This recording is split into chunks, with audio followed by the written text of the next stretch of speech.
حالی سیف الرحمن دجال باشنده پیشاور پاکستان در شکنجه چی؟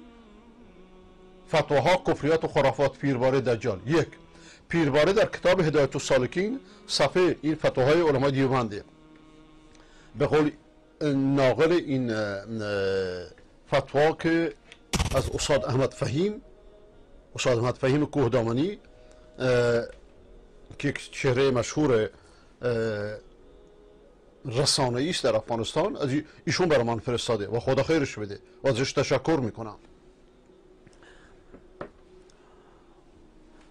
پیرباره در کتاب هدایت السالکین صفحه 229 ادعا بوده که او امام الانبیا هست.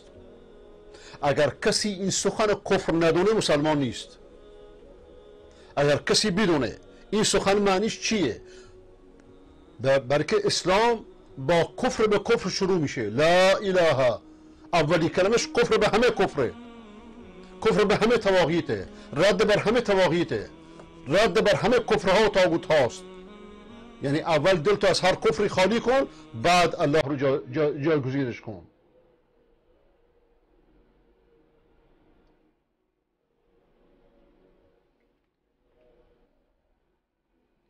یعنی پیر سیف الرحمن نادان بی سواد امام الانبیا شده، حالان که امام الانبیا حضرت محمد صلی الله علیه و آله می باشد. در صفحه 329 بذارین اینا رو نشونتون بدم که خودتونم ببینید. در صفحه 329 و 330 این کتاب ادعا کرده که صحبت من عین صحبت پیامبر است. این سخن کفره. در صفحه 328 ادعا کرده که نام من به نام الله که رحمان است شریک است و به عرش نوشته شده. یعنی در رحمانیت با خداوند شریکه. این کفر صریحه، چون این کفری را خمینی ملعون هم انجام نداده راجع به خودش. در صفحه 311 و 312 ادعا کرده که پیر سیف الرحمن و مریدان او هر وقتی که بخواهند ارواح همه انبیاء کرام را خواسته و حاضر میکنند. اعوذ بالله از این کفرها. در صفحه 312 ادعا کرده که پیر سیف الرحمن و مریدان او هر وقت که بخواهند تمام فرشتگان آسمان ها و زمین را خواسته و احضار میکنند. یعنی ولایت تکوینی دارند دیگه، و میتوانند همه آنها را با خود به مدینه منوره ببرند. این ادعا مشیت نافذه است که خاصتا از آن الله یگانه می باشد و کسی که این ادعای مشیت نافذه کند کافر است. و اون چرا من میگم که صوفیان قالی قلوبشون محدود به مثل شیعیان محدود به 12 امام نمیشه، محدود به 14 معصوم نمیشه، بلکه راجع به 14,000 معصوم و بیشتر معصوم ها تراشیدن. این جنایت های تصوف است که ایران را این لجنکاری های قالیان تصوف است که ایران را به جنایت تشیع کشوند در زمان شاه اسماعیل صفوی.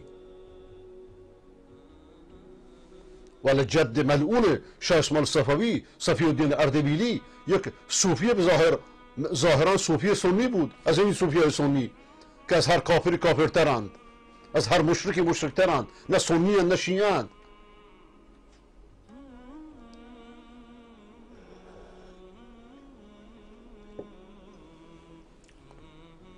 در صفحه من گاهی صفحه را عوض میکنم برای اینکه شما خسته نشید.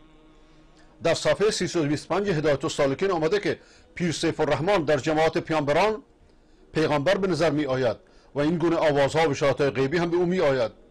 هر کدوم از این بندها کفر صریحه. کسی به این حرفا معتقد باشه، نجس که هست به جا خودش، نه نمازش قبوله نه روزش قبوله. مثل که سیک نماز بخونه، مثل که نمیدونم هندو نماز بخونه، یهودی نماز بخونه. در نظر اسلام هیچ کدوم نه قابل قبول نیست. بدون توحید هیچ عبادتی قابل قبول نیست. در صفحه 328 ادعا کرده که پیر سیف الرحمن در جنگ بدر روح شمشیر محمد صلی الله علیه و آله بوده. اعوذ بالله. و به برکت او مسلمانان را فتح و غلبه حاصل شده، به برکت پیر سیف الرحمن. لعنت خدا بر چنین پیری و بر کسانی که حرفاش قبول میکنند. اینها هستند که به جان موحدان افتاده‌اند.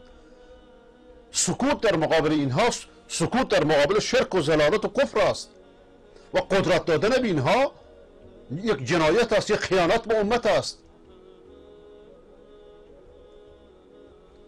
در صفحه 219 و 328 و 129 و 170 خود را سیف المؤمنین گفته، این سیف الشیطانه.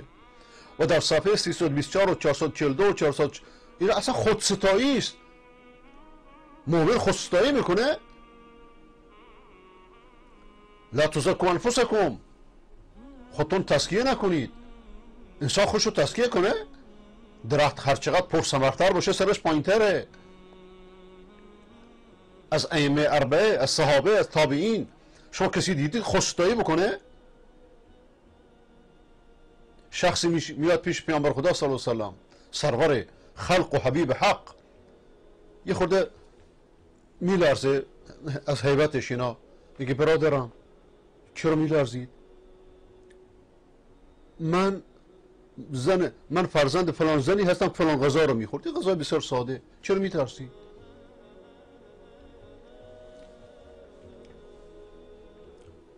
در صفحه این صفحه که عرض کردم 10 سال که گفته که شیخ عبدالقادر جیلانی رحمت الله علیه با آمدن پیر سیف الرحمن بی نور و بی فیض شده. اعوذ بالله. چون که مهتاب با طلوع آفتاب بی نور می شود. به این جهت کسی که در سلسله قادری مرید باشد بالای او لازم و واجب است که پیر قادری را ترک کرده امام الانبیا و مشرف بر تمام اولیاء سیف الرحمن را پیری گیره. همه این خرافات ها را همه این پیرها را انجام میدن. شیطان به پوستشون میره این داها را انجام میدن. اینها نجسترند که به یک چشم بر هم پیر سیف الرحمن به یک چشم بر هم زدن مریدان خود را به عرش میرساند. پس چرا در زیر خاک دفنش کردند و تمام دنیا و مافیها را به دست آنان میدهد. این همون ولایت تکوینی است که خمینی تا کلینی بر ائمه ادعا کردند. این نجس ها بر خودشون و بر پیرانشون ادعا کردند. همه اینها دکان شیطانی است.